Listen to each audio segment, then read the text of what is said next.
2년 전 국민일보에 다메섹교회 정광재 목사님의 간증이 실린 적이 있습니다. 이 목사님은 25세 때 전과 8범이었는데 교도소에서 하나님을 만난 후에 목회자가 되었습니다. 제가 전도사일 때 이 목사님을 만나 안수기도 받을 때 방언을 받았습니다. 이 간증에 보면은 1995년 6월 25세 때 교도소에서 있었던 일을 이렇게 말합니다. 당시 교도소는 오후 8시가 되면 취침을 했다. 24시간 감시를 하므로 항상 불을 켜고 잔다. 8명의 수용자가 나란히 누웠는데 내 옆에 성경책이 있었다. 그런데 갑자기 어떤 힘에 이끌려 무릎을 꿇고 머리는 베개를 향해 엎드렸다. 예수님 도와주세요. 호흡이 계속 가빠졌고 15분 정도 계속 성령님을 찾았다. 그러자 머리부터 발끝까지 전류가 흘렀다. 너무 강력했다. 입에서는 여러 가지 방언이 터져 나왔다. 하염없이 눈물이 쏟아져 내렸다. 계속 주여 나는 죄인입니다 라고 고백했다. 내 사랑하는 자라는 4번의 음성이 들렸다. 아주 온유한 음성이었다. 세상에 그렇게 아름다운 음성을 지닌 사람이 또 있을까 싶었다. 눈앞에 환상이 펼쳐지는데 영사기가 돌아가듯이 너무나 선명한 장면이 영화처럼 보였다. 옛날에 내가 지었던 죄도 하나하나 비쳤다. 그 후 하루 3시간 이상 방언 기도를 하면서 울었다. 자, 이렇게 이 목사님은 교도소 감방에서 우리가 흔히 말하는 성령 체험을 했습니다. 신앙생활 하다 보면 사람마다 조금씩 다르기는 하지만요. 어떤 영적인 체험을 할 때가 있습니다. 자, 성경에 나오는 하나님의 사람들도 보니까요. 대부분 개인적인 어떤 체험을 다 가지고 있고요. 그 체험 한 번 때문에 삶이 완전히 변화되는 일들이 많이 있습니다. 물론 영적인 체험을 했다고 해서 그것이 다 삶의 변화로 이어지는 것은 아니기 때문에요. 어떤 체험은 한순간의 경험으로 그냥 끝나버리는 경우도 있습니다. 자, 모든 체험이 다 하나님으로부터 온 것은 아니기 때문에요.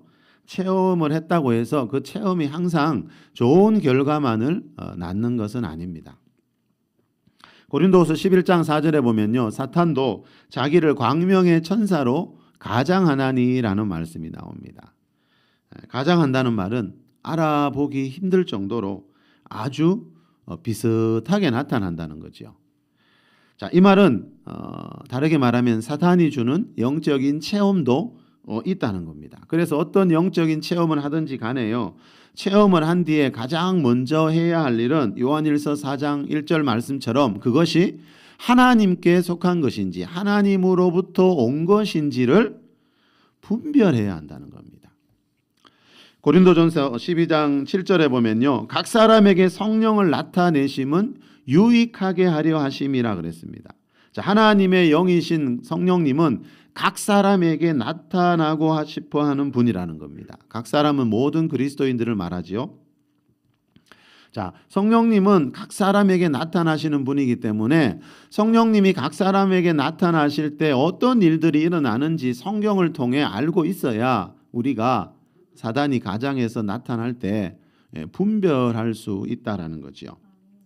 자, 성령님은 여러분 각 사람에게 그랬습니다. 교회에서 중요한 직분을 맡은 사람에게만이 아니고요.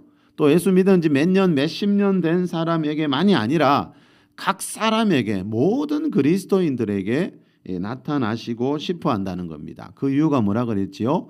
어떤 유익을 주고 싶어서입니다. 각 사람에게 성령을 나타내심은 유익하게 하려 하심이라 그랬습니다. 자, 그래서 신앙생활 하면서 여러분 이 성령의 나타나심을 체험해야 우리에게 어떤 유익이 있다라는 겁니다. 자, 사도행전 1장에 나오는 예수님이 승천하기 직전에 하신 말씀을 보면 이 성령의 나타나심을 체험하는 것이 얼마나 중요한 일인지를 알 수 있습니다. 우리 사도행전 1장 8절 말씀 우리 한번 읽어보겠습니다. 시작. 오직 성령이 너희에게 임하시면 너희가 권능을 받고 예루살렘과 온 유대와 사마리아와 땅끝까지 이르러 내 증인이 되리라 하시니라. 자, 예루살렘과 온 유대와 사마리아와 땅 끝까지 이르러 내 증인이 되라. 자, 세계 선교에 대한 말씀입니다. 그죠? 자, 이 말씀은 세계 선교가 너무나 중요한 일이기는 하지만 이렇게 중요한 선교를 하기 전에 해야 할 일이 있다는 겁니다. 뭡니까? 오직 성령이 너희에게 임하시면 너희가 권능을 받고 그랬습니다.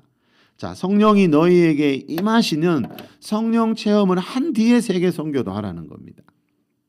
자, 성령을 받을 때, 성령을 체험할 때 너희가 권능을 받게 된다 그랬습니다. 자, 이 권능을 가지고 선교하고 봉사하고 다른 일들을 하라는 거죠.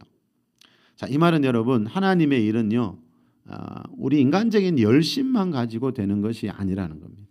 하나님이 주시는 권능을 받아서, 자, 성령이 우리에게 임하실 때 우리에게 부어지는 권능을 받아서, 다시 말하면 성령 체험을 통해서 어떤 능력을 받아서 하나님의 일을 하기를 하나님이 원하신다는 겁니다. 대부분 선교와 전도를 교회가 해야 할 가장 중요한 일로 강조하는 경우가 참 많은데요. 자, 이 말씀을 보면은 그렇지 않다는 걸 알 수 있습니다. 예수님은 선교하기 전에 반드시 너희가 성령을 체험하고 성령께서 주시는 권능을 받아서 선교하고 전도하고 봉사하라고 말씀하고 있습니다. 자, 이 말씀 바로 앞에 사도행전 1장 4, 5절에 보면요, 예수님이 예루살렘을 떠나지 말고 내가 이제 승천하게 될 텐데 승천하더라도 예루살렘 떠나지 말고 내게서 들은 바 아버지께서 약속하신 성령 세례를 기다리라고 말씀하는 모습이 나오죠. 자, 성령으로 세례를 받으리라 그랬습니다.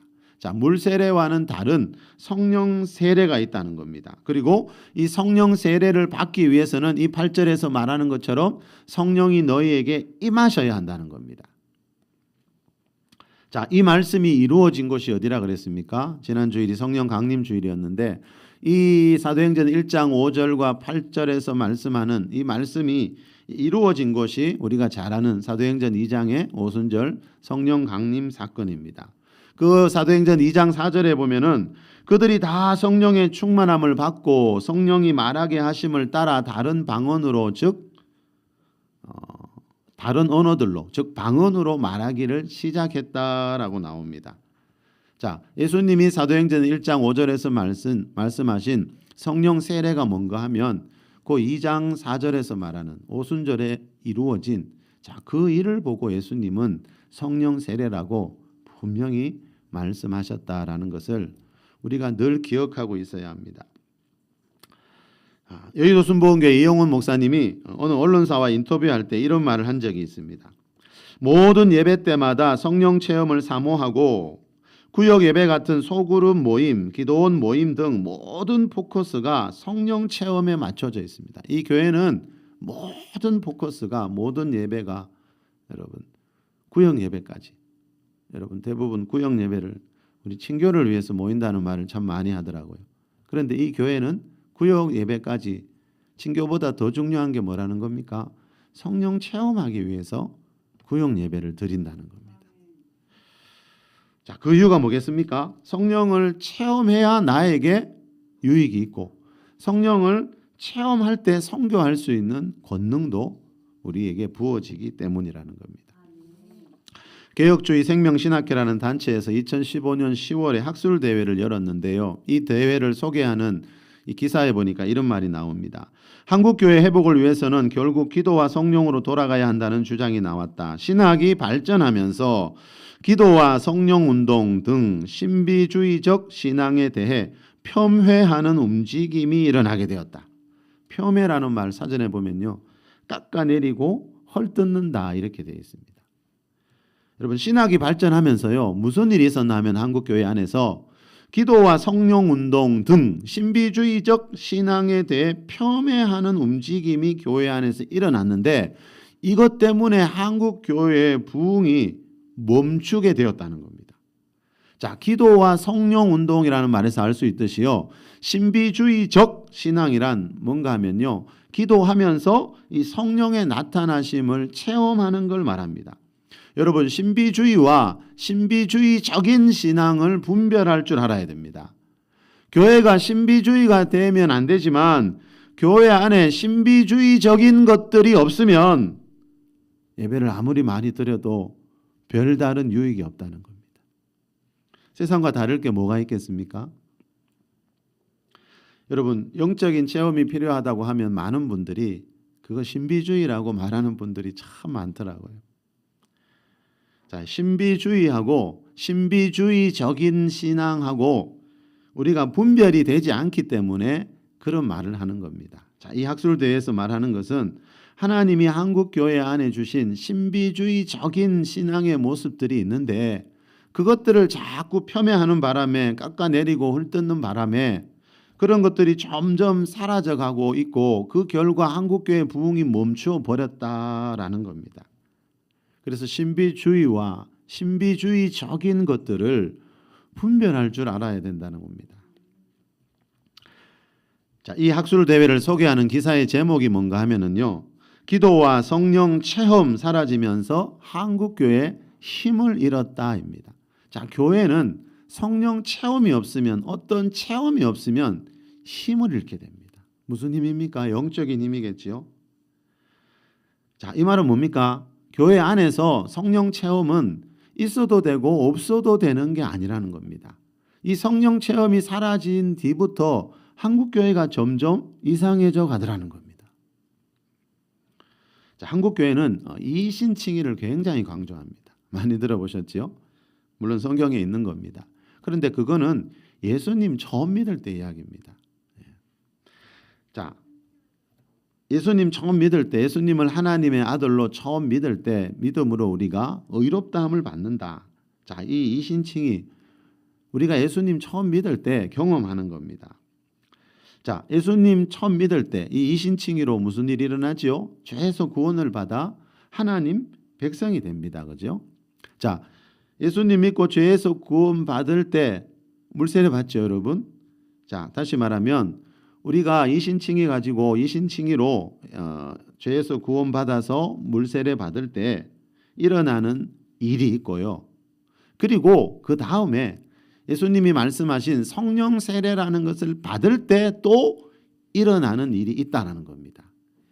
이것을 각각 구별할 줄 알아야 된다는 겁니다. 자, 그래서 히브리서 6장 2절에 보면 그리스도의 도의 초보 중에 하나를 세례 드리라 그러는 겁니다. 물 세례가 있고 성령 세례가 있기 때문에 세례 드리라는 말로 표현하고 있습니다. 자, 세례를 받는 것도 좋은 것이지만요. 세례들을 받는 게 더 좋다는 겁니다. 세례들이 더 성경적이라는 겁니다. 그래서 교회는요, 세례를 받고 다니는 것이 아니고 세례들을 받고 다닌다는 겁니다. 자, 여러분, 물세례 받는 것으로, 즉 이신칭의로 성경에서 말하는 모든 축복이 다 이루어지는 것이 아니라는 겁니다. 물세례 받을 때 받는 축복이 있고 성령 세례 받을 때 받는 축복이 있다는 겁니다. 자, 성령 물세례는 여러분 지난주에도 살펴봤듯이 성령의 내주하심과 관계된 거고 성령 세례는 성령의 임하심과 관계된 거라 그랬습니다. 다시 말씀드리면 우리가 예수님 처음 하나님의 아들로 믿고 물세례 받을 때 우리 거듭난 영 안에 성령님이 내주하신다 그랬습니다. 자, 그런데 사도행전 곳곳에 보면 이미 물세례 받아서 성령님이 내주하고 있는 성도들에게 성령님이 임하셔서 성령을 받았다라고 표현하는 곳들이 있습니다. 자, 이게 뭐라 그랬습니까? 이게 성령을 받을 때 체험하는 성령 세례다 그랬습니다. 그래서 사도행전은 분명히 물세례 받을 때 일어나는 성령의 내주하심과 성령 세례를 받을 때 일어나는 이 성령을 받을 때 일어나는 성령 세례를 완전히 다른 별개의 사건으로 취급하고 있다는 겁니다. 성령님은 한 분이지만 성령님의 사역은 이렇게 크게 두 가지로 나누어집니다. 우리 안에 내주하실 때가 있고 우리에게 임하실 때가 있다라고 사도행전은 분명히 말씀하고 있습니다.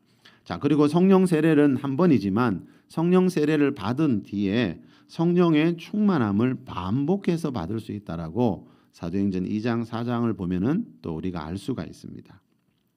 마태복음 16장에 보면요, 예수님이 어느 날 자기 제자 베드로에게 사단아 내 뒤로 물러가라 너는 나를 넘어지게 하는 자로다 하면서 꾸짖는 장면이 나옵니다. 자기 제자인 베드로를 보고 사단이라고 불렀습니다. 왜 그렇다 그랬죠? 그때 베드로가 사단이 주는 말을 예수님 앞에서 했기 때문입니다. 베드로는 그때 예수님 곁에서 제자 훈련을 받고 있는 중이었습니다. 그리고 그때는 이미 한 3년 정도 제자 훈련 받은 뒤였습니다. 그럼에도 불구하고 예수님이 베드로를 보고 이 사단아 내 뒤로 물러가라. 자, 베드로는 그날 그 시간에 사단이 주는 생각을 가지고 사단이 원하는 말을 예수님 앞에서 했다라는 겁니다. 다시 말하면 베드로가 사단에게 속았습니다. 그 생각이 예수님을 위한 건지 알았는데 알고 보니까 사단이 주는 거였습니다. 그래서 바울이 에베소서 5장 18절에서 뭐라 그러죠? 오직 성령으로 충만함을 받으라는 겁니다. 현재형이지요. 자, 성령으로 충만함을 받아야 우리가 그 생각이 사단으로부터 온 것인지 성령님의 생각인지 우리가 분별하게 됩니다. 그리고 또 한 가지 중요한 것은 이 오직 성령으로 충만함을 받으라는 우리가 잘 알고 있는 이 말씀은요, 누구에게 한 말씀인가 하면 물론 에베소 교회 성도들에게 한 말씀인데요, 더 정확하게 말하면 이미 성령 세례 받은 성도들 보고 하는 말씀이라는 것을 잊지 말아야 합니다. 자, 사도행전 1장과 2장에서 살펴본 것처럼요, 성령으로 세례 받을 때 성령의 충만함을 경험하게 되지만요, 현재형입니다. 오늘 현재에도 성령의 충만함을 또 받을 수가 있다라는 겁니다. 자, 성령의 충만함을 받아야 여러분 이 영적인 존재인, 그죠? 성령의 충만함을 받을 때 우리가 성령의 권능을 받아야 이 영적인 존재인 이 세상의 신인 마귀에게 속지 않는 그런 능력, 분별력이 생기게 된다는 겁니다. 마귀는 영적인 존재지 않습니까? 그래서 영적인 힘이 없으면, 영적인 능력이 없으면 마귀가 하는 일을 분별할 수가 없습니다. 어떤 사람의 지식이나 능력으로는 영적인 존재인 마귀의 일을 분별할 수 없습니다. 자, 영적인 존재를 대적하기 위해서는 당연히 영적인 힘을 길러야 하는데 그것을 위해서 좀 전에 기사에서 말하는 것처럼 기도와 성령 체험이 그래서 필요하다는 겁니다. 자, 우리 마가복음 16장 19절로 한번 가보겠습니다. 19절과 20절 말씀 함께 읽습니다. 주 예수께서 시작. 주 예수께서 말씀을 마치신 후에 하늘로 올려지사 하나님 우편에 앉으시니라. 제자들이 나가 두루 전파할세 주께서 함께 역사하사 그 따르는 표적으로 말씀을 확실히 증언하시니라. 자, 그 따르는 표적으로 제가 수없이 강조하고 있습니다, 여러분. 왜요? 이게 우리 삶의 교회에 너무나 중요하기 때문에 그 따르는 표적으로 말씀을 확실히 증언해 주셨다는 말은 하나님 말씀을 따라다니는 표적이 있다는 겁니다. 말씀을 따라다니는 표적이 있습니다. 자, 19절에 보니까 예수님이 지금 뭐 하고 계시지요? 하늘로 올려지사 하나님 우편에 앉으시니라 승천하고 계시지요. 자, 다시 말하면 이 20절에서 말하는 표적은, 그죠? 제자들이 말씀을 전할 때 나타났던 이 표적은 예수님이 승천하신 뒤에 일어난 표적입니다. 그죠? 무슨 말인가 하면 예수님이 승천하신 뒤부터는 삼위일체 하나님 중에 성령님의 시대입니다. 그죠?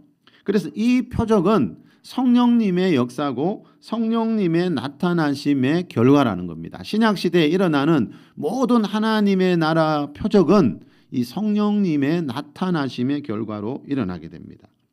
자, 그 따르는 표적이라는 말에서 알 수 있듯이 표적은 말씀을 따라다닙니다. 자, 이 말은 우리가 표적을 따라갈 필요가 없다는 겁니다. 신앙생활은 표적을 따라가는 게 아니라는 겁니다. 신앙생활은 말씀을 따라갑니다. 그런데 말씀을 따라가면 무슨 일이 있습니까? 말씀을 따라다니는 표적들을 반드시 만나게 됩니다. 그래서 중요한 게 뭐라 그랬죠? 내가 지금 믿고 있는 말씀이 성경에서 말하는 말씀 그대로인가? 베드로전서 2장에서 말하는 순전하고 신령한 젖, 사람의 생각이 조금 더 들어가지 않은 하나님의 입에서 나온 말씀 그대로인가를 점검하는 게 늘 중요하다 그랬죠. 왜요? 그 하나님 말씀만 내가 알고 있으면 표적이 따라오기 때문에 내가 하나님 말씀을 많이 듣고 배운 것 같은데 표적이 없다면 무엇부터 살펴야 된다고요? 내가 지금 알고 있는 말씀이 성경 말씀이 아니고 성경 말씀과 아주 비슷한 말씀이라면 표적이 따라오지 않는다는 겁니다. 자, 이 표적은 반드시 순전하고 신령한 젖, 자, 영적인 젖인 하나님 말씀만을 따라다닙니다. 그래서 여러분, 우리가 하나님 말씀을 주의 하루 읽고 묵상하고 이 가운데 기록된 대로 지킴이가 하면, 그죠? 반드시 어떤 표적이 내 삶 가운데, 내 가정 가운데 따라오는 것을 경험할 수가 있습니다. 송기철 장로님이 알고 싶어요 성령님이라는 책에서 이런 말을 합니다. 체험이나 현상 그 자체가 중요한 것은 아닙니다. 그러나 그 체험과 현상이 성령님이 자신과 함께 하셨음을 나타내주는 사인이 된다는 것을 아는 것은 매우 중요합니다. 우리 가운데 일어나는 체험 혹은 표적이 그 말씀의 증거라는 사실 또한 기억하십시오. 자, 여러분, 이 말씀이 바로 이겁니다. 어떤 체험 그 자체가 하나님 말씀보다 중요한 것은 아니지만요, 그 체험은 말씀의 증거이기 때문에 체험이 일어나는 것은 내가 지금 하나님 말씀을 가지고 있다는 증거이기 때문에 하나님 말씀을 따라가는 사람이라면 반드시 어떤 표적이나 현상들이 나타나는 것을 보게 된다는 겁니다. 자, 그러면 여기서 말하는 말씀을 따라다니는 표적이 무엇인지 이 말씀 바로 앞에서 예수님이 이미 가르쳐 주셨어요.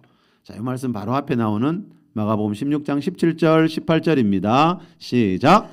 믿는 자들에게는 이런 표적이 따르리니 곧 그들이 내 이름으로 귀신을 쫓아내며 새 방언을 말하며 뱀을 집어올리며 무슨 독을 마실지라도 해를 받지 아니하며 병든 사람에게 손을 얹은즉 나으리라 하시더라. 자, 예수님이 승천하기 직전에 하신 말씀인데요.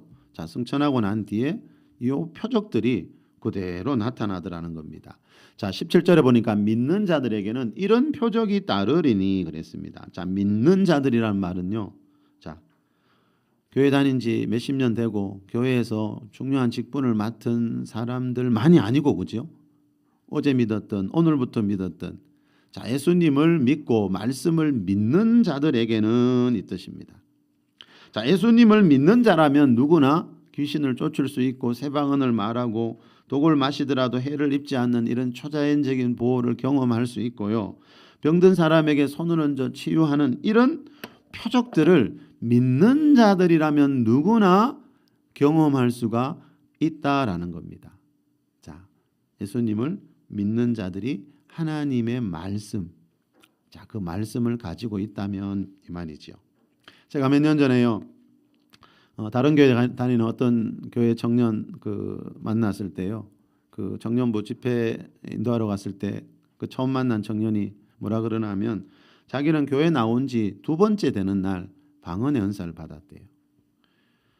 이게 무슨 말입니까, 여러분? 자, 방언의 은사는 교회 오래 다니고 신앙이 성숙해서 주는 것이 아니라요, 예수님 처음 믿을 때부터, 어제 믿었는데 오늘 믿었는데 처음 믿을 때부터 앞으로 예수님 바르게 잘 믿으라고 주는 것인데 우리는 반대로 알고 있는 경우가 너무나 많다는 거죠. 그래서 여러분, 어떤 말씀이든지, 그죠? 하나님에 대해서 어떤 말씀을 들을 때 그것이 성경에서 말하는 하나님 말씀 그대로인지 아니면 어떤 사람들의 생각이 살짝 들어가 있는 말씀인지를 반드시 분별할 수 있어야 합니다. 자, 오늘 본문을 봐도 우리가 이 방금 말씀드린 이런 은사나 표적들은 신앙이 엄청 성숙한 사람들에게만 주는 것이 아니고요, 믿는 자들이라면 누구나 받을 수 있다라는 것을 오늘 본문을 봐도 알 수 있어요. 본문 1절에 보니까 바울이 에베소에서 어떤 제자들을 만나고 있습니다. 제자는 믿는 사람이란 말이죠. 자, 그러면서 바울이 이 사람들에게 뭐라 그럽니까? 어떤 제자들을 만나 믿을 때 성령을 받았느냐고 물어보니까 성령이 계심도 듣지 못했다 그래요. 그런 게 뭡니까? 이렇게 물어요. 자, 성령님이 누구인지 성령을 받는 게 뭔지 모르는 상태라는 말은, 그죠? 아직 그 당시에 신앙이 그렇게 깊지 않았다는 거지요. 자, 그런데 이 사람들이 바울의 설교를 잠깐 들은 뒤에 바로 성령을 받는, 성령을 체험하는 모습이 나오고 있습니다. 자, 이 말은 성령 체험은 예수님 믿는 사람이라면 원하기만 하면 누구나가 할 수 있다는 겁니다. 자, 우리 오늘 본문 2절 한번 더 읽어볼까요? 우리 1절, 2절 한번 더 읽어보겠습니다. 2절만 읽어볼까요? 시작. 이르되 너희가 믿을 때 성령을 받았느냐? 이르되 아니라 우리는 성령이 계심도 듣지 못하였노라. 자, 바울이 지금 어떤 제자들에게 묻고 있습니다. 자, 너희가 믿을 때 성령을 받았느냐고. 왜 이렇게 물을까요? 예수님 믿는 사람 중에는 성령을 받은 사람도 있지만 받지 않은 사람도 있기 때문에 이 바울이 이 먼 나라에서 믿는 제자들을 만났을 때 이걸 묻고 있습니다. 다시 말하면 초대교회 때는 사도들이 이것을 굉장히 중요하게 여겼다는 겁니다. 이 사람들을 만나서 다른 이야기 많이 나누었겠지만 성경에는 이 문제만을 기록하고 있는 이유는 이것이 가장 중요하기 때문입니다. 자, 너희가 믿을 때 성령을 받았느냐? 자, 예수님 믿고 에베소 교회 다니지만 성령을 받은 사람도 있고 받지 않은 사람도 있기 때문에 바울은 만나자마자 이것을 묻고 있습니다. 사도행전 8장 16절에 보면요, 우리 사마리아 교회 성도들 살펴봤죠. 그 사마리아 교회 성도들이 베드로와 요한 이 두 사도가 이미 사마리아에 오기 전에 빌립 집사님의 전도 받고 물세례 받은 상태였지요. 그 말은 뭐지요? 이미 성령님이 내주하고 있는 상태였지요. 그런데 사도행전 8장 16절에 보면 이미 예수님 믿고 물세례 받아서 성령이 내주하고 있지만 성령 내리신 사람은, 성령 받은 사람은 한 사람도 없다라고 분명히 나오고 있습니다. 자, 이 말은 뭐라 그랬죠? 예수님 처음 믿을 때 성령님이 내주하시는 거 하고 성령님이 임하시는 것은 다른 이야기라는 겁니다. 자, 성령님이 임하시는 것은 사도행전에 거의 대부분 성령 세례 받으면서 성령 체험하는 것을 성령이 너희에게 임하시면, 예수님이 사도행전 1장 8절에서 말씀하신 것은 바로 성령 세례를 받으면서 성령을 체험하는 것을 보고 하신 말씀이라는 겁니다. 자, 지금 바울이 에베소 교회 성도들에게 너희가 믿을 때 성령을 받았느냐, 이 말은 믿을 때 성령을 받고 믿어야 한다는 거죠. 자, 이 사마리아 교회 성도들처럼 믿고 있지만 성령을 받지 못한 상태에 이 사람들이 있었다라는 것을 알 수 있습니다. 자, 그리고 이 너희가 믿을 때 성령을 받았느냐라는 말은 사도행전 1장 5절에서 예수님이 말씀하신 성령으로 세례를 받았느냐라는 뜻이라는 것을 오늘 본문 3절을 보면 알 수 있습니다. 우리 3절 한번 읽어봅니다. 시작.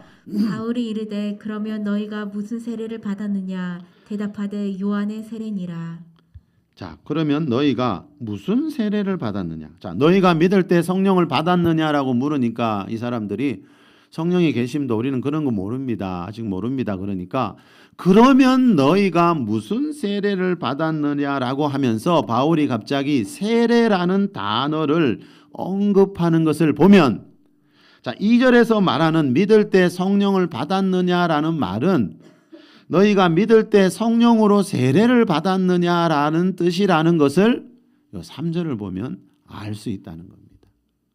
자, 바울이 너희가 믿을 때 성령으로 세례를 받았느냐라고 물었는데, 자, 이 사람들이 그런 게 뭔지를 모릅니다라고 하니까 그러면 너희가 무슨 세례를 받았느냐? 성령 세례 외에 그 당시에 물 세례가 두 종류가 있었잖아요. 그 두 종류의 물세례 중에 무엇을 받았느냐라는 뜻입니다. 요한의 물세례가 있었고 예수님이 승천하기 전에 말씀하신 성부와 성자와 성령의 이름으로 받는 물세례가 있었지요. 자, 성령 세례 외에는 이 두 가지 물세례가 있기 때문에 성령 세례가 뭔지 모른다고 하니까 바울이 다시 물어보는 겁니다. 그러면 그 나머지 두 가지 물세례 중에 너희가 무슨 물세례를 받았느냐라고 지금 이렇게 물으니까 예, 요한의 물세례만 받았습니다라고 대답하고 있습니다. 자, 5절 6절로 넘어갑시다. 시작. 그들이 듣고 주 예수의 이름으로 세례를 받으니 바울이 그들에게 안수하매 성령이 그들에게 임하심으로 방언도 하고 예언도 자, 하니 5절은 물 세례입니다. 그죠? 6절은 성령 세례입니다. 그죠? 세례라는 말이 없지만 그죠? 사도행전 1장 5절에서 성령 세례라는 말을 예수님이 말씀하셨고 그 성령 세례가 어떤 것인지 2장 4절에서 설명했습니다. 그죠? 그래서 이 사도행전에서 성령을 받았다라는 말은 대부분 성령이 임하셨다라는 말은 대부분 성령 세례에 대한 말씀이라는 것을 우리가 그 문맥을 살펴보면 그 의미를 충분히 알 수가 있습니다. 자, 5절은 물 세례고 주 예수의 이름으로 받는 세례, 성부와 성자와 성령의 이름으로 받는 물 세례이고요. 자, 6절은 성령 세례입니다. 자, 그래서 히브리서 6장 2절에서 말하는 것처럼 세례들입니다. 들. 자, 이 6절에 보니까 5절에 물세례 받은 이 사람들에게 바울이 뭐 해주고 있습니까? 바울이 물세례 주고 난 뒤에 바로 그들에게 안수하며 기도해 줍니다. 자, 사도행전에 보니까 누군가를 위해 안수하며 기도해 줄 때 성령이 임하시는 모습들이 나오지요. 자, 바울이 그들에게 안수하며 성령이 그들에게 임하심으로 방언도 하고 예언도 했다라는 말은요. 오순절에 성령 받았던 그 120명처럼 성령을 받았다라는 뜻이지요. 그리고 이 말은 뭐라고요? 사도행전 1장 5절에서 예수님이 말씀하신 성령으로 세례를 받았다라는 뜻입니다. 그래서 요 6절 말씀이 바로 오순절에 일어났던 사도행전 2장 4절에서 말하는 성령 세례다라는 것을 우리가 앞뒤 문맥을 비교해서 살펴보면 얼마든지 알 수가 있습니다.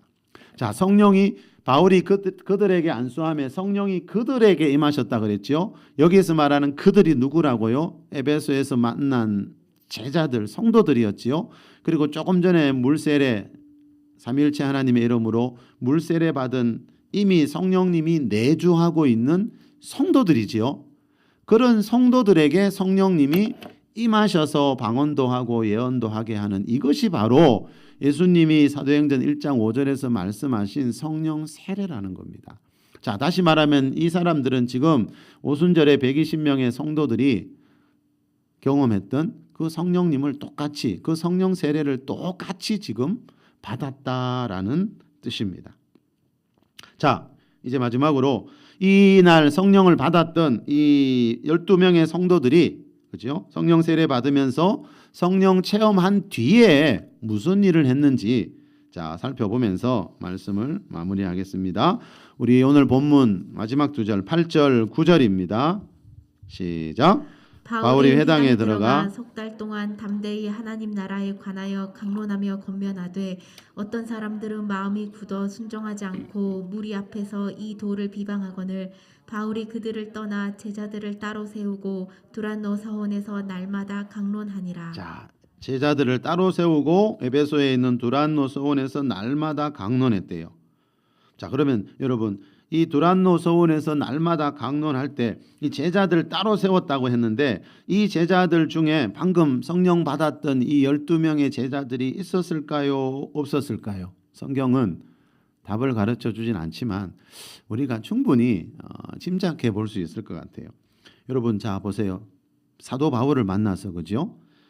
물세례 받았고 또 사도 바울이 안수해 줘서 성령 세례 받으면서 방언도 하고 예언도 했고 이런 놀라운 은혜를 체험했는데 사도 바울이 지금 같은 동네에 있는데 바울 곁에 안 있었겠습니까? 분명히 이분들은 바울 곁에 바울이 두란노에서 날마다 강론할 때 제자들을 따로 세웠다 그랬는데 요 제자들 무리 속에 분명히 들어있지 않았을까 우리가 충분히 짐작해 볼 수 있다는 겁니다. 자, 다시 말하면 이 성령 받은 12명의 제자들은 쉽게 말하면 뭐 하고 있습니까? 사도 바울에게 하나님 말씀을 분명히 배웠을 거라는 겁니다. 왜냐하면 성령님은 진리의 영이기 때문에요. 성령님을 체험할 때 가장 먼저 무슨 일이 일어나는가 하면요. 성령님을 체험한 사람들 안에는 하나님 말씀에 대한 사모함이 일어납니다. 성령님은 말씀의 영이시거든. 그래서 날마다 성경을 강론할 때 이 제자들도 사도 바울 곁에 있었을 것이라고 우리가 생각해 볼 수 있습니다. 자, 이렇게 여러분 말씀과 성령 체험이 함께 가는 것이 성경에서 말하는 가장 이상적인, 가장 바람직한 신앙의 모습입니다. 자, 서두에 말씀드린 그 교도소에서 성령 체험한 정광재 목사님은요, 그날 성령 받은 뒤에 교도소 안에서 구약을 100독을 했고요, 신약 성경을 600독을 했다고 합니다. 성령 받은 뒤에 뭐 했다고요? 날마다 말씀을 읽었습니다. 자, 성경에서 말하는 하나님으로부터 오는 성령 체험을 바르게 하게 되면요, 제일 먼저 하나님 말씀이 읽고 싶어집니다. 그리고 이분은요, 성령 받은 뒤에 그 당시에 하루에 20분 운동하는 기회를 그 죄수들에게 줬다 그럽니다. 그런데 그 하루에 단 20분 운동하는 시간이 오면 이분이 운동하는 대신에 물통과 쓰레기통 가지고 가서 운동장에 화장실이 있었는데 그 누가 뭘 하지도 않았는데 그 화장실 청소를 자기가 했다 그럽니다. 그리고 운동장에 있는 쓰레기를 주웠는데 줍고 다녔는데요, 쓰레기 주우면서 이렇게 기도했다 그럽니다. 하나님, 제 마음을 닦아주세요. 온전히 하나님의 마음을 담게 해주세요. 그리고 또 일주일에 한 번요, 역시 20분, 일주일에 한 번 20분 목욕하는 시간이 있었는데요, 그 시간이 되면 거동하지 못하는 그 아픈 환자 동료들이 있잖아요. 그 동료들을 업고 목욕탕에 가서 자기는 목욕하지 않고 그 동료들 몸을 씻어줬다 그럽니다. 그리고 2003년에 이분이 출소했는데요, 그동안 출소하는 날 보니까 그동안 감옥에서 10년 동안 모아놓은 재산이, 전 재산이 30만 원이 있더랍니다. 차비만 딱 남겨놓고요, 그 나머지 돈으로 그 닭을 사가지고요, 또 영치금으로 그곳에 있는 동료들에게 다 나누어 주고 왔다 그럽니다. 자, 무슨 말인가 하면 여러분, 자, 이러한 모습을 보면 이 목사님이 했던 성령 체험은 하나님께 속한 것이라는 것을, 하나님으로부터 왔다는 것을 알 수 있습니다. 자, 이분은 성령을 체험한 뒤에 뭐부터 했다고요? 성경을 열심히 읽었습니다. 맞습니다. 성령님은 진리의 영이기 때문에요, 성경에서 말하는 성령 체험을 하게 되면 무엇보다도 성경 말씀이 읽어집니다. 그리고 말씀만 읽는 게 아니고요, 성경 말씀에서 가장 말하는 게 뭡니까? 성령님은 사랑의 영이잖아요. 성경에서 가장 강조하는 게 뭡니까? 하나님 사랑, 이웃 사랑이잖아요.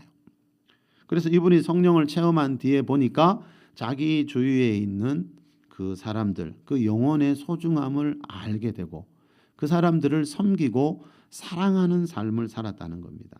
자, 이걸 보면 이분이 했던 성령 체험은 분명히 성경에서 말하는 그 하나님으로부터 왔다는 것을 우리가 알 수 있습니다. 그런데 안타깝게도 성령 체험이 유익이 이렇게 많지만요, 이 성령 체험의 부작용 또한 만만치가 않습니다. 제가 오늘 설교 제목에 성령 체험의 유익과 부작용이라는 말을, 부작용이라는 단어를 썼습니다. 자, 영적인 체험을 할수록 보니까요, 자신을 아주 특별한 사람으로 여기고 또 은연중에 교만해지는 사람들이 참 많더라는 겁니다. 마가복음 7장 22절에 보면요, 예수님이 선지자 노릇하고 귀신도 쫓고 많은 권능을 행한 사람들 보고 나는 너희를 도무지 알지 못한다, 내게서 떠나가라고 말씀하시는 모습이 나와요.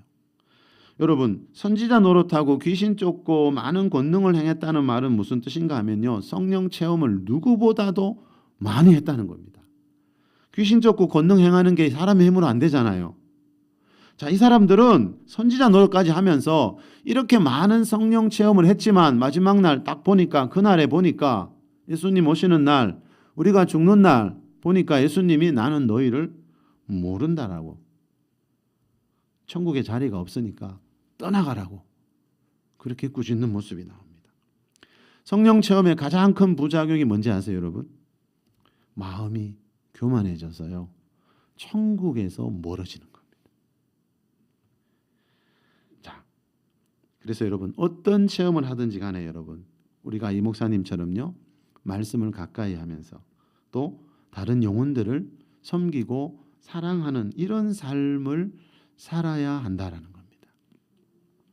자, 그 사람이 경험한 성령 체험이 하나님으로부터 온 것인지 아닌지 우리가 얼마든지 알 수 있습니다. 말씀을 가까이 하는가, 또 그 말씀에서 강조하는 섬김과 사랑의 삶을 살고 있는가. 자, 이것을 보면은 우리가 성령 체험을 분별할 수 있습니다. 하나님이 여러분 예수님 믿는 사람에게 주시는 최고의 복이 뭔가 하면요. 여러분 하나님이 세상에 있는 사람들에게 주시려고 하는 복은 뭐지요? 지금 예수님을 하나님의 아들로 믿고 죄에서 구원받아 하나님 백성 되는 겁니다. 그런데 이미 예수님 믿고 죄에서 구원받아 하나님 백성 된 사람, 성령님이 이미 내주하고 있는 우리 그리스도인들에게 주시려고 하는 최고의 복은 뭔가 하면은요. 하나님의 영이신 성령을 부어주셔서 성령을 체험하게 하는 겁니다. 왜요? 성령을 체험해야 나에게 어떤 유익이 있기 때문입니다. 그래서 예수님은 누가복음 11장 13절에서 너희 하늘 아버지께 성령을 구하라고 말씀하고 있습니다. 예배 시간마다 우리의 하늘 아버지께 여러분 성령을 구해서 성령의 충만함을 받는 체험을 통해서 우리의 신앙생활에 큰 유익이 있기를 예수 그리스도 이름으로